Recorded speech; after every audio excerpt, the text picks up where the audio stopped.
and welcome to Coffee, Tea, or KG, the premier talk show where we bring you the latest and greatest from around the globe. Today we've got something truly special for all you sports enthusiasts out there.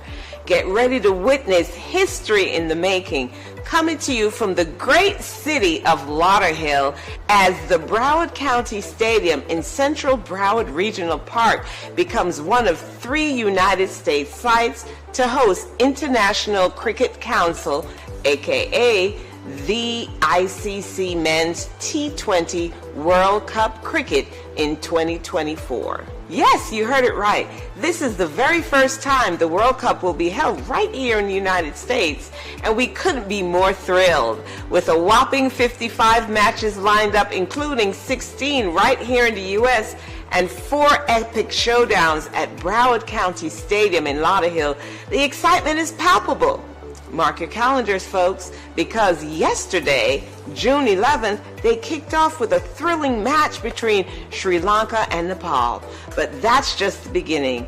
This coming Friday, June 14th, catch the USA, yes you heard it, the USA versus Ireland at 10:30 a.m., followed by India versus Canada on Saturday, June 15th, also at 10:30 a.m. And rounding off the weekend action, we've got Pakistan versus Ireland on Sunday, June 16th, again at 10:30 a.m. But wait, there's more. Did you know that more than 2.5 billion people follow cricket worldwide? And Broward County Stadium, the first ICC-sanctioned stadium in the U.S., has seen its fair share of international matches. Yes, right here in Florida. With over 20 teams vying for the ultimate glory, divided into 4 groups of 5 each, it's going to be a battle of epic proportions. Only the top 2 teams from each group will advance to the next round, just like in soccer. And hey, it's not just Florida feeling the cricket fever. Eisenhower Park in Nassau County, New York, and Grand Prairie Stadium in Dallas, Texas are also set to host this year's tournament. So buckle up, folks, because the ICC Men's T20 World Cup Cricket is about to take the United States by storm. And you don't want to miss a single moment of the action. Stay tuned for more updates, interviews, and exclusive insights right here on our show. In studio with us right here at Coffee, Tea, or KG to give us more insight on cricket is Glenn Joseph. He actually played in one of the first cricket matches in the country way back, but he's here to share his knowledge and his insight and give us a little background information on the game. I myself grew up in Brooklyn. I know very little about cricket, but I'm from Jamaica. I can't wait to share all of that knowledge with you. So stay tuned. We'll be right back. And we have a very special guest with us today. Glenn Joseph is the chairman of the board of the Caribbean American Chamber of Commerce right here in South Florida, which has a national reach. And he's also a former cricketer. And he's going to bring us some very, very interesting news about what's happening and taking place right here in South Florida. So, Glenn, we're breaking some news today. We're making history, aren't we? Yes, we are. World Cup Cricket, T20 World Cup Cricket, is a new version of cricket where you don't have to sit for 4 or 5 days to look at a game and find a result. It's T20 because each team has 20 overs that they will bowl and bat, and whoever scores the most runs in that time wins. There happens to be a process if there's a draw at that time, as it was in the Pakistan-USA game. So they went to this quick over, and the USA won. Okay. Creating history. Actually. Creating history. And I hear USA is on the verge of what? Maybe getting into the finals, quarterfinals. Yeah. So explain to people, yes, I'm an island girl, but I lived in the States from I was 9. So I know baseball. So I see similarities, but when you say over and under, the only thing I know about cricket is wicket, ball, and bat. So explain to all of these Americans that didn't even know there was a USA team, what the basics are. What does over mean? Each over comprises of 6 balls. and you have a wicket that's about, That's the thing that they see. Yeah, the pitch. It's called a pitch. Okay. And the pitch is there, and you have 6 stumps, 3 on each side. And the objective A is... stump is like a base? Or? Three sticks. Okay. So 3 sticks with 2 covers on each side. Okay. And the object is to get the ball that you're bowling from this over past the batsman and hitting the stumps, or having him play a shot that ends up being caught by somebody in one of the field placements. Because you have 11 players, so you have, when on the fielding side, you have the wicket keeper who's behind there. You have 3 slips. He's like the catcher, if we had to make an analogy. An analogy, because he can do different things. And then you have the 3 slips. Then you might have a 4th slip depending on what's going on. You have a silly mid on, a silly mid off, and you have outfielders, what you would call outfielders, which is deep. So if the ball gets hit back there, and if they catch it, is he out like in this? Is he out? Oh, okay. So if you bowl and you hit the ball hard and high, as we will see during this tournament, there are a lot of high, hard-hit balls, not many of them caught. Because they go for 6. Now, let me explain that. When you play the ball, if the object is to run, the 2 batsmen. All right, so run from here to the other one without getting your stump knocked down, because then you'll be run out. Oh. Now, if you can get it deeper than that or quicker than that, you get what's called a 4, which the umpire will wave his hand like this.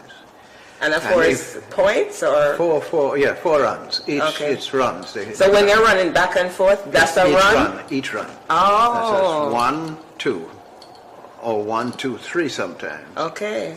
But when they hit the 4, it's because they've been able to place the ball between where the fielders are with enough speed that it gets to the boundary, and that's 4. Like a home run almost.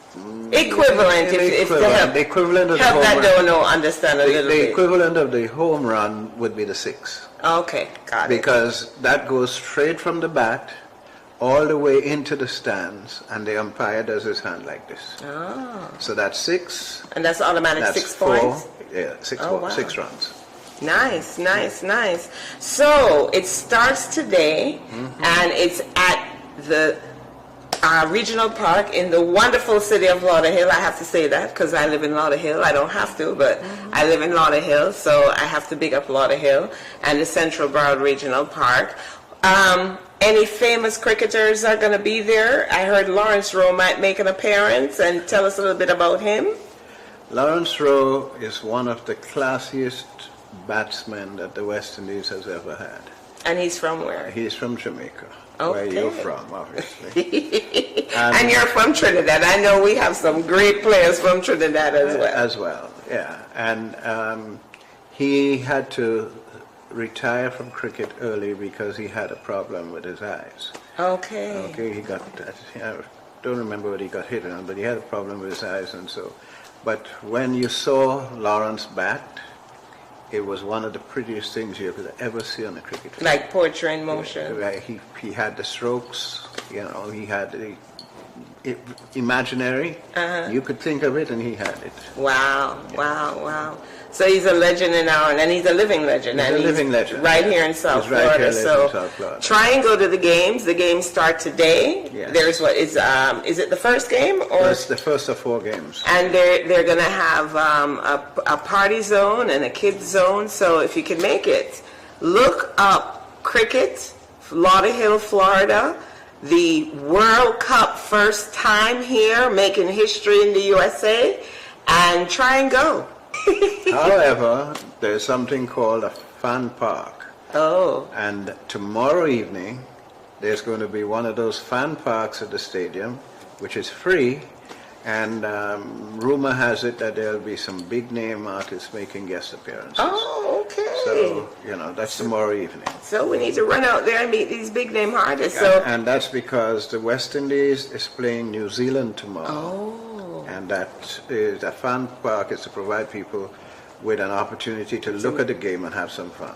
Oh, okay. If you're familiar with the game at all, when it's played throughout the world, all around the stadium you have fans, but there's this one section of the stadium that has fans with steel fans, with all kinds of instruments that really keep a lively...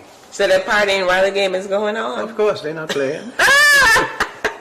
That's fun. That's the fun part of it. Well, thank you so much for giving us that little lesson on cricket, and we look forward to seeing people there. It ends Saturday or Sunday, I believe? Sunday. And Sunday, so come on out and see the games, enjoy it, and get to know cricket and get to know World Cup. We'll see you shortly. We have a special guest in studio with us today, and this is part one of a series that we're doing with Anthony Weeks. He is the ambassador to Taiwan from the U.S. Virgin Islands, and he is the founder of our Kalalua Alliance Media Network, and also the founder and CEO of Steady Case. Thank you, Karen, for having me today. I'm glad that you're here.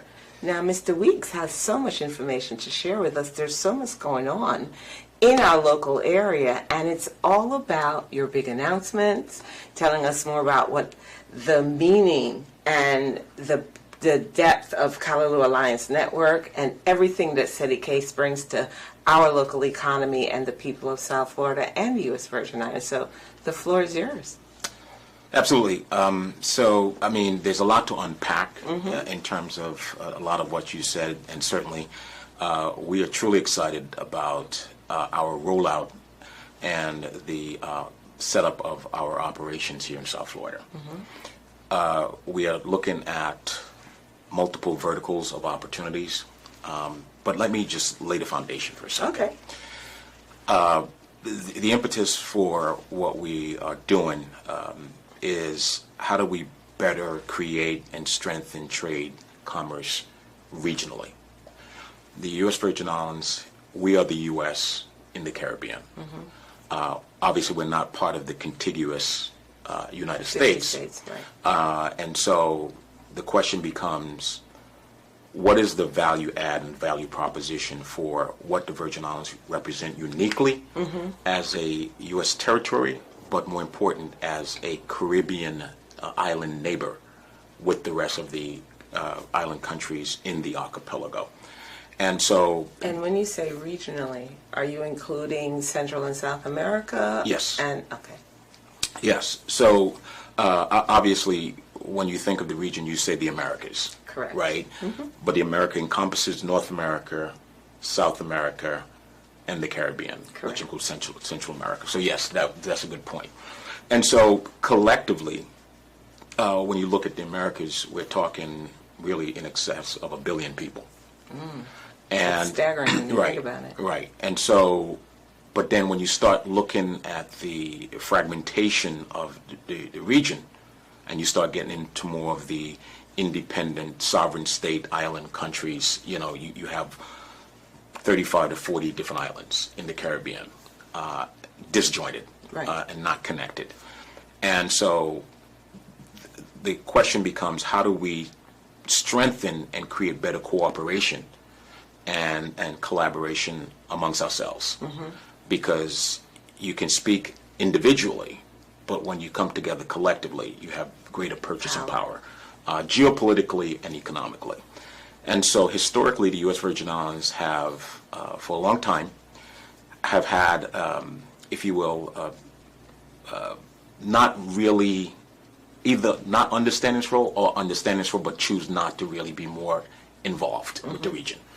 And the reason for that is because the rest of the Caribbean really don't see us as the Caribbean. They see us as the U.S. Yeah. Right? And I think we kind of somehow played into that.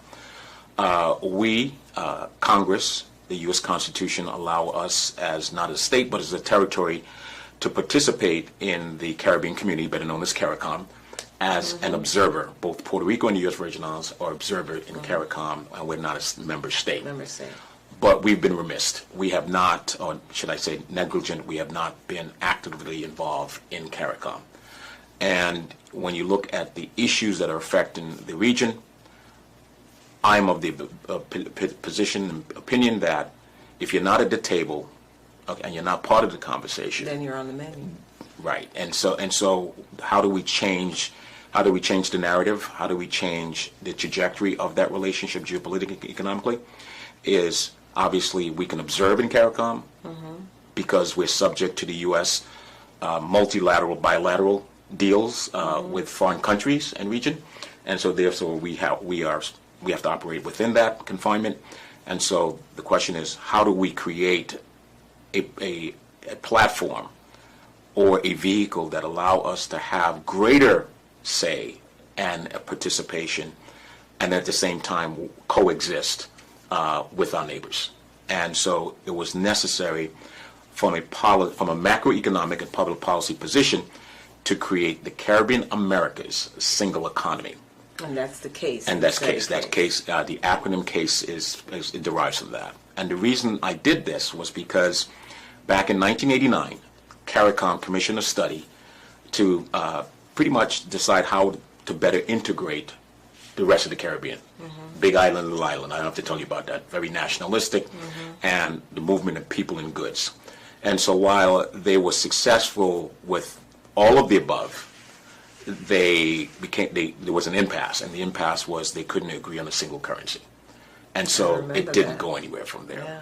So the question becomes, how do we now look at what they did and offer an alternative or a complementary solution to how do we better integrate the region? And we're able to do that in the advent of technology. Technology now is the great equalizer. Yes. People can communicate globally. And connect globally, and borders are not a hindrance. And so by virtue of that is the conceiving of the CASE initiative. SETI is the St. Croix Economic Development Initiative, which is local to, germane to the Virgin Islands. And when you put the two together, SETI is the acronym for St. Croix Economic Development Initiative, and then you have Caribbean American Single Economy. You put them together, you have SETI CASE. So how does that relate to the global interaction with SETI CASE, the Americas, and the Caribbean? Great question. Great question. So while we look at the role of the United States and Europe being a dominant force, the Western countries for a long time, and then you have the Eastern Hemisphere and the Asian community, and other continent like Africa.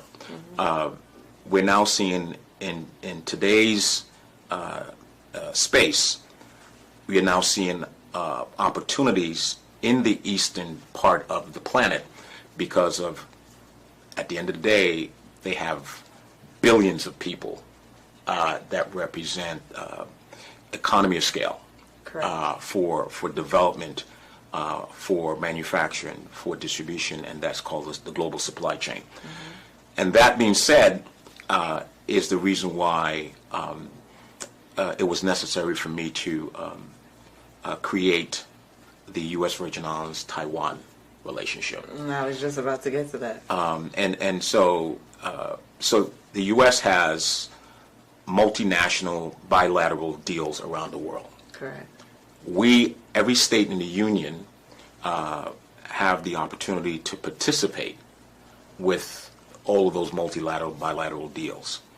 And so the Department of Commerce, U.S. Department of Commerce, and the State Department encourages states and local jurisdiction to be more proactive and involved with these foreign countries and foreign actors.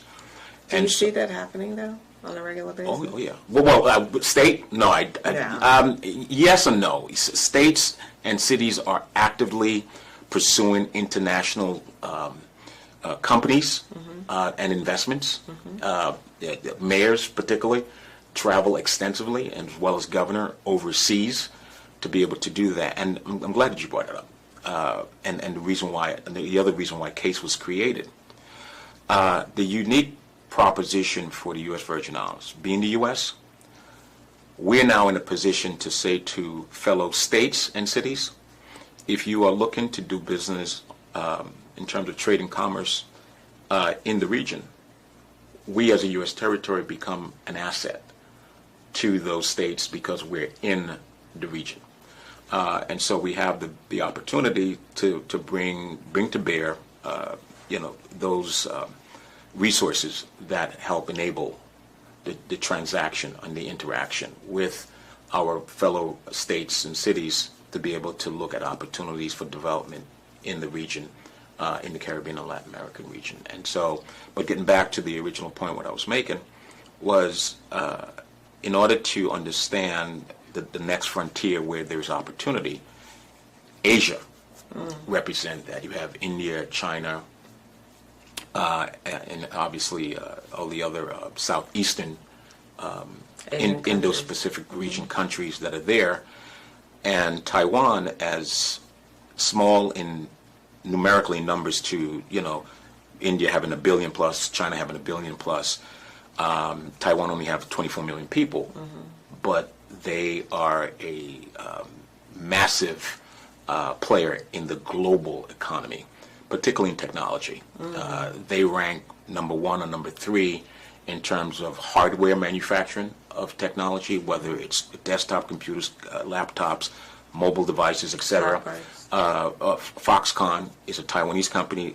They're Apple's biggest manufacturer of all Apple devices that are manufactured. And, Foxconn being a Taiwanese company, one of the largest container shipping companies in the world, ranking in the top 5 is Evergreen. You've probably seen Evergreen, those green containers that says Evergreen. That is Taiwan. Taiwan is a major player in that regard. But the one that is most intriguing is all of the things you know today, from your car, your television, your refrigerator, your mobile devices, all of what you see there, the components, the software in those devices are the functionality of them really operated by a semiconductor chip, microchips. And Taiwan manufacture 90% of the world's most advanced semiconductor chips. They manufacture 50% of the more mature, semiconductor and devices. And so they may not have 1 billion people, 24 million people, but they're formidable. They're a formidable force to be reckoned with from a manufacturing standpoint, and in terms of how they impact the global supply chain. So, with SETI case and your ambassadorship to Taiwan, do you see the U.S. Virgin Islands positioning itself as a conduit between all the regions in the area to build that global economy? Absolutely. So the State Department is responsible for opening up and establishing embassies around the world. They're also responsible for the ambassador that is responsible and that is, housed at those embassies. Now, every state in the Union has an equivalent ambassador. We're called de facto ambassador. So when you look at the roles and responsibility of a de facto ambassador on a state level, it's comparable to what a U.S. ambassador is. But obviously, we're not the ambassador to these foreign countries. And the roles are different? But no, they're the same. Oh. But we represent the state. We can only speak for the state and not on behalf of the country. Right. So we work in unison with the U.S. trade, multi and bilateral trade agreements. So we hear a lot in the U.S. about sister cities. Like Miramar is a sister city to Belize, and I think Lauderhill or one of the other cities is a sister city to one of the cities in Jamaica. So is this sort of on the same level, or is there any equivalency, or how would you define the difference? Yes. Sister Cities International, like you said, are they're well-known, established, and it speaks to the spirit of cooperation, right, between foreign countries and companies doing business. So the dynamics of that is speaks to similar to what we're talking about, and it works in conjunction with that. But what I'm talking about is very different. This is not a sister city situation. This is where the governor appoints me. It's an appointed position as the the official special economic envoy, de facto ambassador to Taiwan. in that case. So a sister city situation, that's a private sector thing. Chamber of Commerce, trade associations can create sister cities. It's not an official act. Okay. And so in my capacity, I am the diplomat for the U.S. Virgin. I'm designated by the governor as the de facto ambassador to Taiwan. I don't know if that answered your question.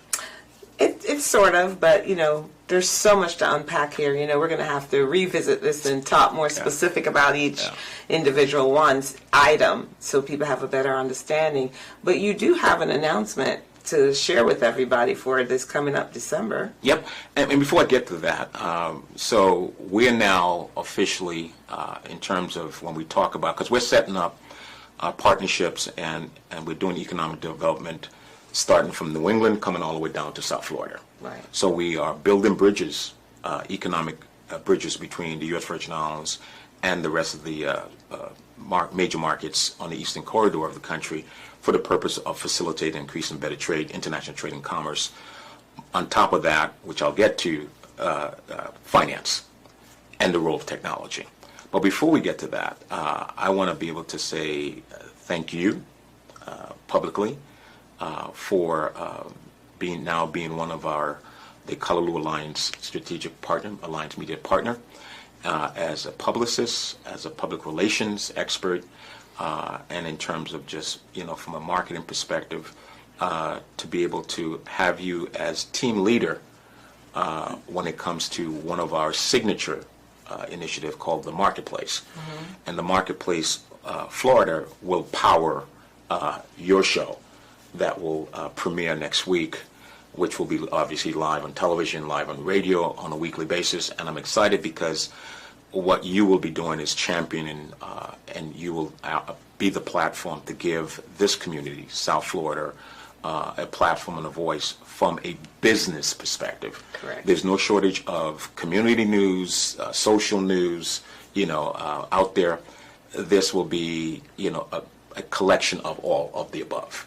And so I'm looking forward to the conversations you're going to have with the decision makers, the movers and shakers, and folks that are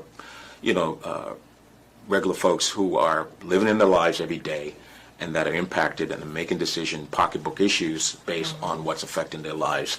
And so the Marketplace, that's what the Marketplace is about, consumer and producers of the goods and services that we consume. And you are a force to be reckoned with in this community, and I think that you're going to be an important conduit for connecting those stakeholders in this community. So thank you for agreeing to be part of that. Yes, absolutely. The Kalalua Alliance Media Network is a composition of all things television, whether it's terrestrial TV, satellite TV, or connected TV and cable TV. We are, yes, in the content producing business. We do produce content, but the Kalalua Alliance Media is a composition of multimedia consisting of television, radio, publication, and other forms of media, live streaming of different projects, and we come together with our partners to be able to aggregate and curate content, but more important, to act as the conduit for distribution of that content. And that's what Kalalua Alliance Media is about, and you have the awesome responsibility for leading that charge in South Florida. I look forward to that. I think it'll be interesting. It'll be a lot of fun, and it'll bring information to the community that's well needed. Business, personal, everything. It all starts here.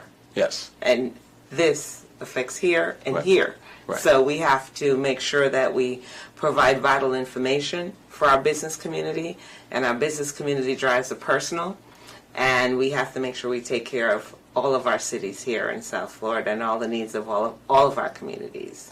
Thank you for tuning in to our premiere episode of Coffee, Tea, or KG. I'm KG, and I'm so glad you came to our coffee table to sit with us. Stay tuned as we bring you so much more, and welcome to the Kalalua Alliance Network.